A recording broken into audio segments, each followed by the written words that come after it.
Convergence, I think, is certainly happening, and if we're defining that as, you know, the two screens converging and how people are using those two mediums, we certainly know that that's happening, even to the point where we're looking at things like co-viewing, right? And so I think that that is part of the reason why we're starting to see the big shift in spend away from TV into these other channels, like mobile, like online video specifically. And then we have the problem, of course, of, you know, the cord nevers. We used to be talking about the cord cutters. Now there's a whole new group called the cord nevers. These are younger groups getting out of college, moving out on their own, and never even subscribing to cable. So every video that they watch is specifically done digitally, right? So the linear world, I think, needs to change. And so what we're seeing is that TV viewership is not going down as a whole. It's actually just becoming more fragmented, right? So viewership's not down, ratings are down. So that means that there's a huge potential for programmatic type buying coming into that space and helping us deal with that fragmentation issue. And I think the other thing that we can do with programmatic is use data behind it. So move beyond broad demography and get better targeting behind TV spots, whether it's at the network level, the day part level, the program level. We're seeing, you know, groups like Simulmedia come in and actually make a business out of that. And I think that the agencies are looking very closely at that model and how do we replicate that.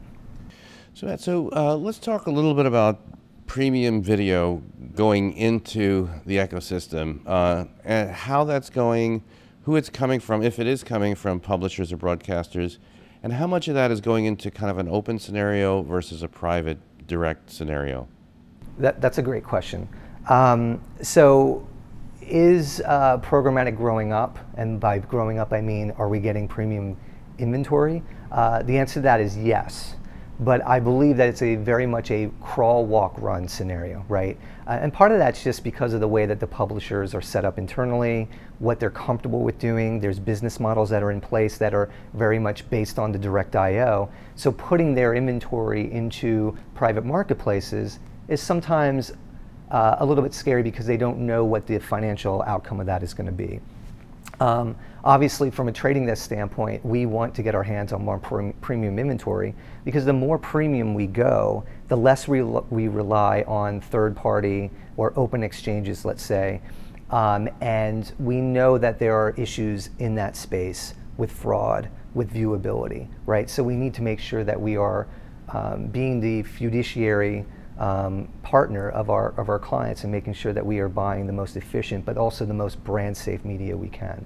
So private marketplaces or PMPs are essential to that.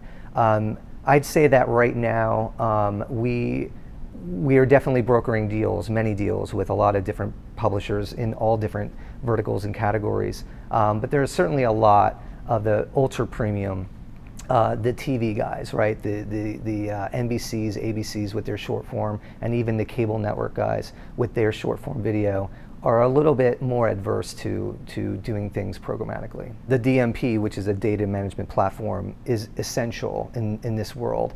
And they're born out of the fact that there's literally too much data out there now. We're up to our heads, up to our necks in data. And that makes it very hard to navigate. What is the data you should be looking at? How do you pull out insights from that data? What makes that data actionable, right? And so the DMP, which helps manage all of that, is a way for us to sort of sift through the mountains of data that we have and pull out those tiny little nuggets that really mean a lot to targeting, to building more efficiency, to optimizations of the overall media plan. And I think also, you know, even more simplistically, the DMPs allow us to look at all pieces of media in one space, in one place. So we can be looking at things like overall reach frequency, right? It's just something as simple as that. The DMP actually helps it makes it accomplishable.